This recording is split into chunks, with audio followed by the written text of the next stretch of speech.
You're live on national TV with a panel of people waiting to corner you, cameras rolling, lights blazing, and you decide you're done playing along. That's exactly what Senator John Fetterman just did. On The View, the host tried to trap him into blaming Republicans for the shutdown, but instead Fetterman looked straight into the camera and said his party crossed the line. And in that single moment, everything changed. The Democratic establishment froze. The audience gasped.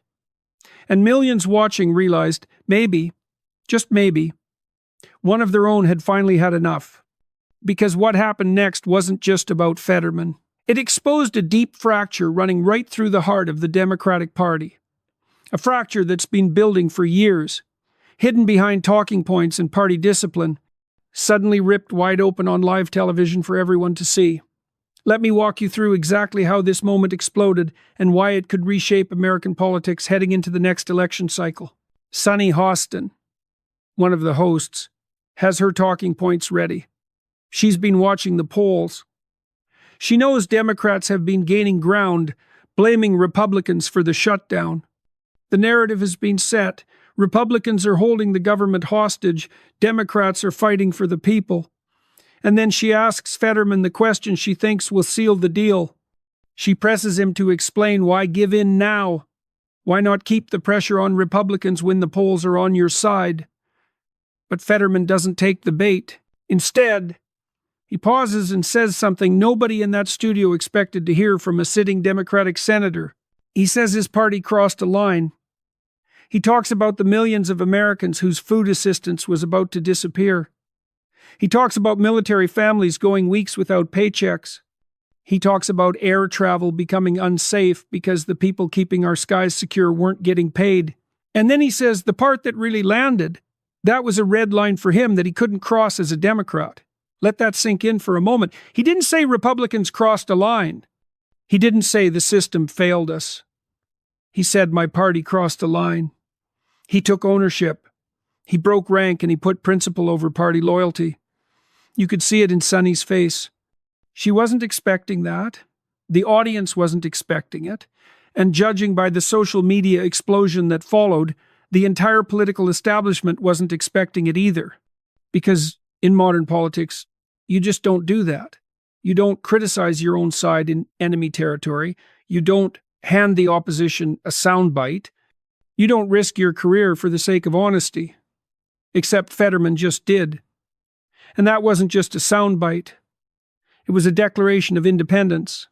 It was a signal that something fundamental had shifted, not just in Fetterman himself, but in the very ground beneath the Democratic Party's feet. Because if a sitting senator elected on the Democratic ticket in a battleground state like Pennsylvania can stand up and say we've gone too far, then the question becomes, how many others are thinking the same thing but staying silent? Let's zoom out for a second. What exactly did Fetterman mean by cross the line? Because this wasn't about some abstract political disagreement over tax rates or trade policy. This was visceral. This was about real people facing real consequences. And Fetterman, who spent time working with communities that don't make headlines, who's seen what happens when government assistance disappears overnight, wasn't willing to play games with people's lives just to score political points. He mentioned the SNAP benefits. Those are the food stamps that help feed families who are already stretched thin. Imagine being a grandmother trying to buy groceries for your grandkids, only to find out the assistance you've relied on is suddenly gone because politicians in Washington decided it was more important to win a PR battle than to keep people fed. Or imagine being a soldier deployed overseas, serving your country, and learning your spouse back home doesn't know how they're going to pay the mortgage this month because your paycheck got caught in a political standoff. That's what Fetterman was talking about, and that's why his words carried so much weight, because he wasn't speaking in abstractions or polling data. He was speaking as someone who understood, maybe from his own experiences with hardship, maybe from the years he spent as a small-town mayor in Pennsylvania, that politics isn't a game when real people are on the line. But here's where it gets even more interesting. If you think this was just one man having a spontaneous moment of conscience, you'd be missing the bigger picture, because the pressure building behind the scenes had been mounting for weeks. And what Fetterman did on The View was really the final crack in a dam that had been straining under the weight of a party at war with itself. Let me explain what I mean. The government shutdown that Fetterman was talking about, it didn't just happen by accident. It was the result of a deliberate strategy by Democratic leadership to force Republicans into a corner. The idea was simple. Refuse to negotiate. Let the shutdown drag on. Let the pain build, and then watch as public opinion turns against the GOP. And for a while, it seemed to be working. The polls showed most Americans, somewhere in the range of 55 to 65%, were blaming Republicans for the mess. Democratic strategists were giddy. Chuck Schumer, the Senate Majority Leader, thought he'd finally found the leverage he needed. But then something unexpected happened. 8 Democrats, Fetterman among them, broke ranks. They voted with Republicans to reopen the government. Not because they agreed with everything the GOP wanted, not because they were switching teams, but because they looked at what was happening to federal workers, to families depending on benefits, to essential services hanging by a thread, and they said, enough, this has to stop. And the moment they did that, the Democratic establishment erupted. Progressive leaders like Alexandria Ocasio-Cortez, Bernie Sanders, and others on the far left accused the moderates of caving. They called it a betrayal. They said it was pathetic, a surrender, a catastrophic mistake. Governor Gavin Newsom, who many see as a future presidential candidate, went public with his frustration, calling the decision weak. Even Marjorie Taylor Greene, the controversial Republican congresswoman, criticized the GOP for letting it happen, which somehow got twisted into Democrats celebrating her as if she were on their side. It was chaos. And at the center of all this chaos stood John Fetterman, calm and unflinching, saying he didn't need a lecture from people who represent deep blue districts where they never have to face real political consequences. He represented Pennsylvania. He represented steel towns and coal communities and working families who don't care about ideological purity tests. They care about whether they can put food on the table and keep the lights on. Now, you might be wondering, who is this guy really? Because just a few years ago, Fetterman was barely on the national radar. And when he did break through, a lot of people weren't sure what to make of him. He looked different. He talked different. He didn't fit the polished consultant-approved mold of a modern politician. And then he had a stroke. A serious one. The kind that derails careers and changes lives forever. But instead of quietly fading away, Fetterman came back. And not just came back different. Came back with a clarity that only someone who's faced death and depression and the absolute bottom can really have. He talks openly about lying in bed for months, unable to move. His family unable to reach him emotionally. He talks about the darkest thoughts a person can have. And he talks about clawing his way out of that pit, not because he wanted to be a senator, but because he realized he still had something to give. That's the man who walked onto the View set. That's the man who refused to play along with the script. Because when you've been that close to losing everything, you stop caring about protecting your political career. You start caring about something bigger. And that authenticity, that's exactly what made him dangerous to his own side. Because the moment Fetterman spoke his truth on live television, he exposed something the Democratic Party has been trying to hide. They're not united. They're not the disciplined, coalition-driven machine they present to the public. They're fractured deeply between the old guard moderates who still believe in pragmatic compromise and the new wave of progressives who see compromise as betrayal. Between working-class roots and elite coastal priorities. Between those who think winning elections means listening to voters and those who think it means lecturing them. And when you crack that facade on national TV, when you let the American people see the infighting and the cynicism and the willingness to hurt ordinary people for political gain, you can't just put the mask back on and pretend everything's fine. The media certainly tried. CNN panels scrambled to make sense of what happened. You had pundits talking over each other, some trying to defend the shutdown strategy, others quietly admitting that maybe, just maybe, Fetterman had a point.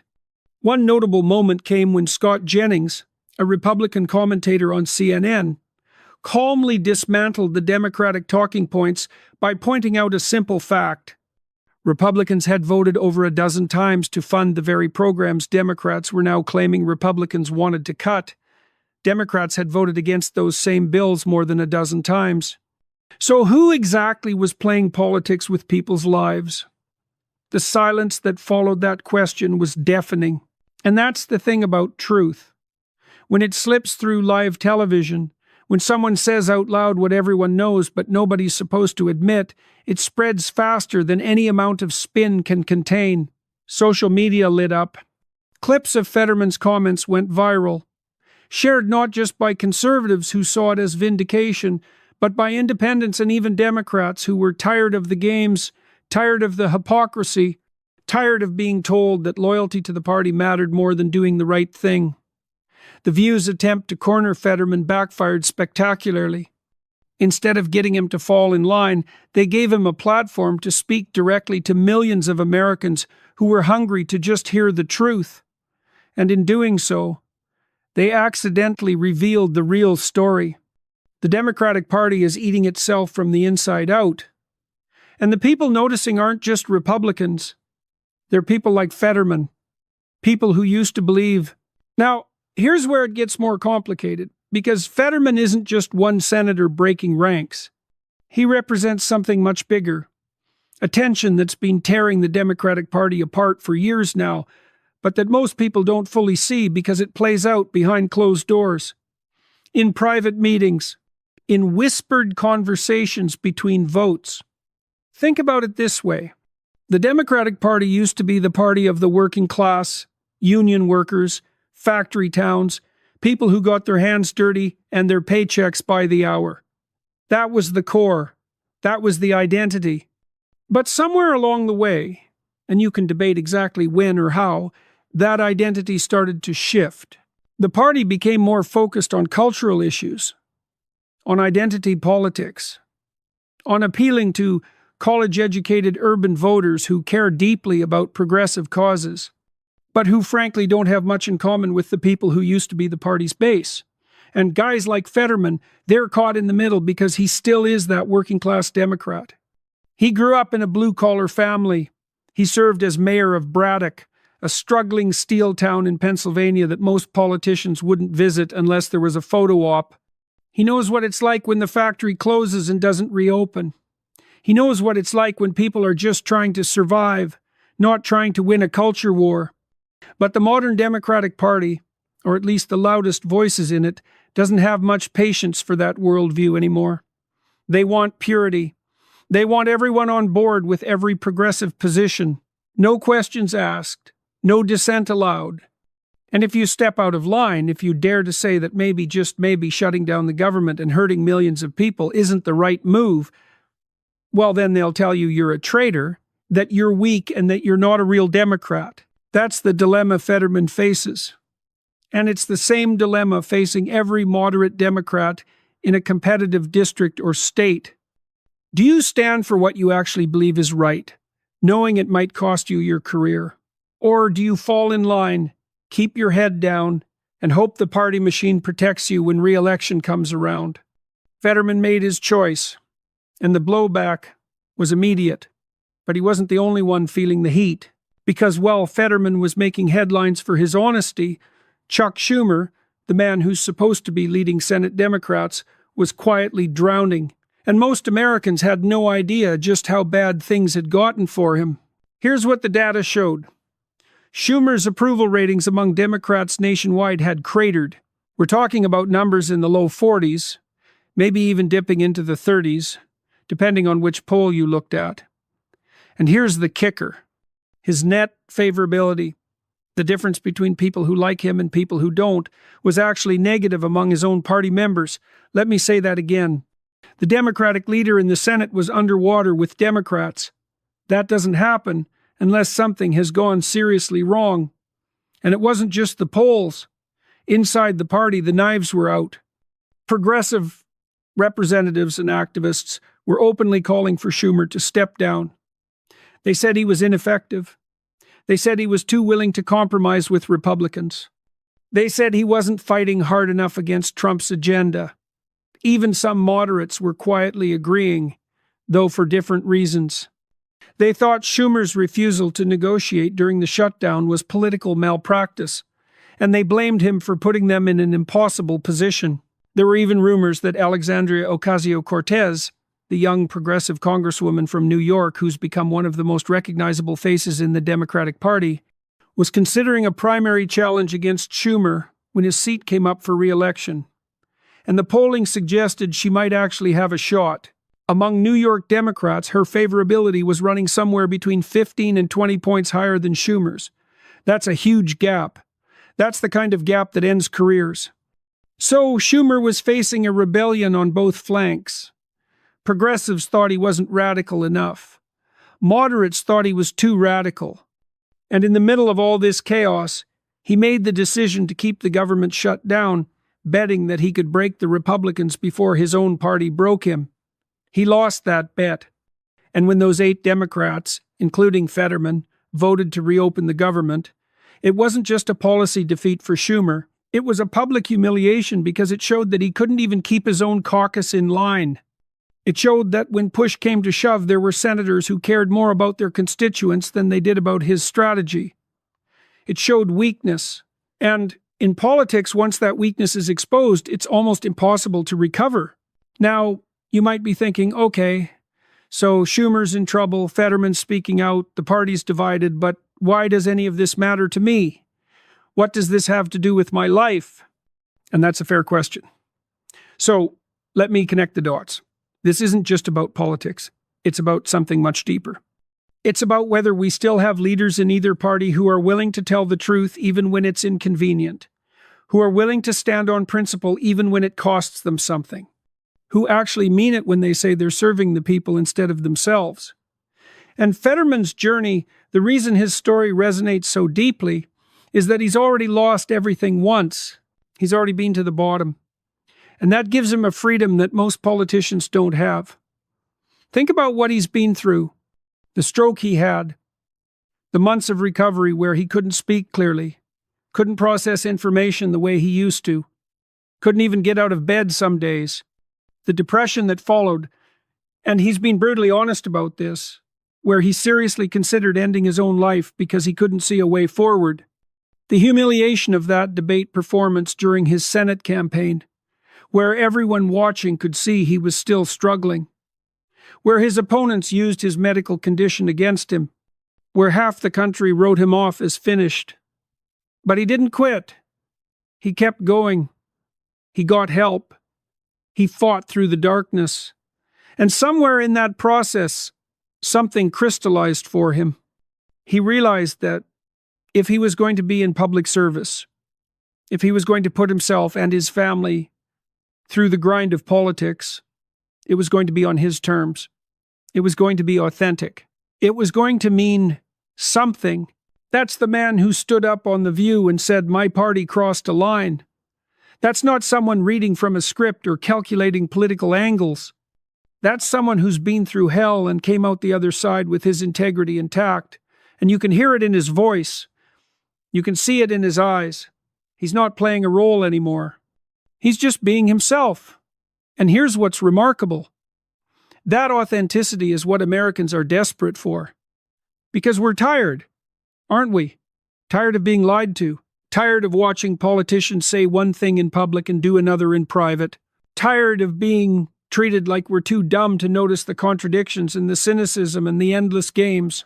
Fetterman's message, whether he fully realizes it or not, is basically this: country over party, people over politics, truth over spin. And that message doesn't belong to Democrats or Republicans. It belongs to anyone who's fed up with the way things are. That's why you saw something extraordinary happen after his View appearance. Republicans praised him, not because they agree with him on everything, they don't, but because they recognized something genuine. Lindsey Graham, the Republican senator from South Carolina, went on national television and said Fetterman might be one of the few Democrats who could actually survive in this political environment because people trust him. He said Fetterman has a hell of a story to tell, and voters respond to authenticity even when they don't agree on every issue. And he's right, because at the end of the day, what most Americans want isn't ideological purity. It's competence.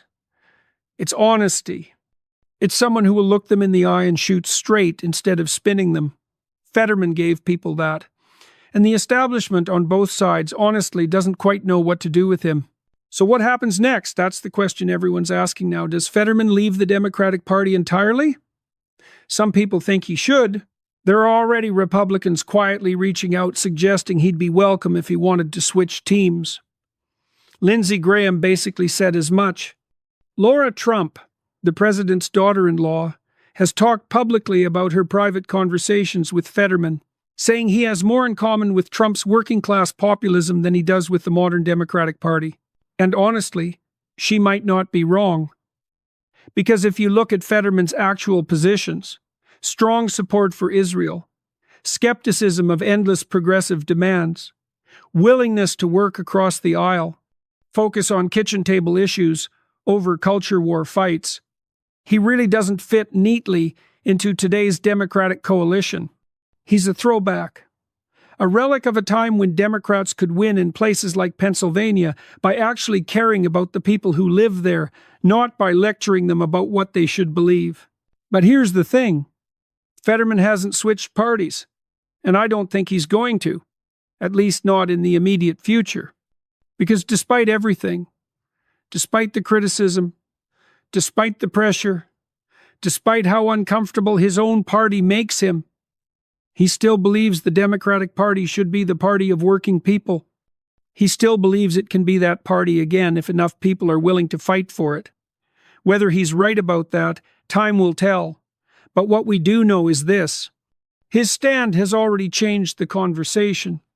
It's given cover to other moderate Democrats who've been quietly thinking the same things but were afraid to say them out loud.